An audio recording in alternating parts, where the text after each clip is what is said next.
ഇനിയും ഇതുപോലൊരു കോള് ദുബായിൽ നിന്ന് വന്നാൽ ചേട്ടൻ തിരിച്ചു പോവോ? തിരിച്ച് സ്ഥിരമായിട്ട് നിൽക്കാൻ ഇനി പോകത്തില്ല. എന്നുവെച്ചാൽ നമുക്ക് നമ്മുടെ ഹെൽത്തൊക്കെ പ്രശ്നമായില്ലേ, നമ്മൾ മരുന്ന് കറക്റ്റ് കഴിക്കണം. അപ്പം അങ്ങനെയൊക്കെ ഉള്ളതുകൊണ്ട് ഇപ്പം ഇനി ഇവിടെ നിൽക്കുന്നതാണ് സേഫ്. ഇടയ്ക്കിടയ്ക്ക് ചെക്കപ്പും കാര്യങ്ങളൊക്കെ ഉണ്ട്.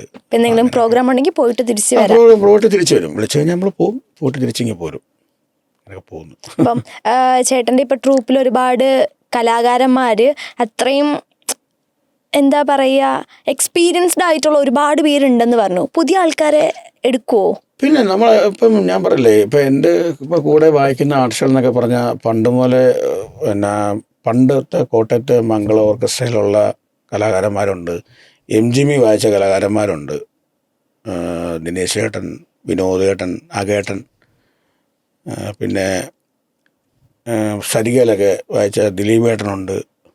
അങ്ങനെ ഒത്തിരി സീനിയറായിട്ടുള്ള ആർട്ടിസ്റ്റുകളുണ്ട്.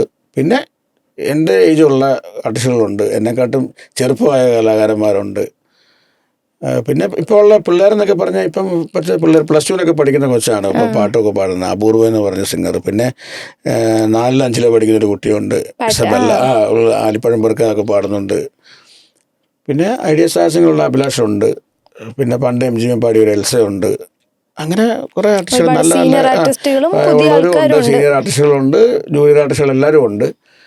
അപ്പോൾ അതുകൊണ്ടാണ് എല്ലാവരും കൂടെ നമ്മൾ ഒരുപോലെ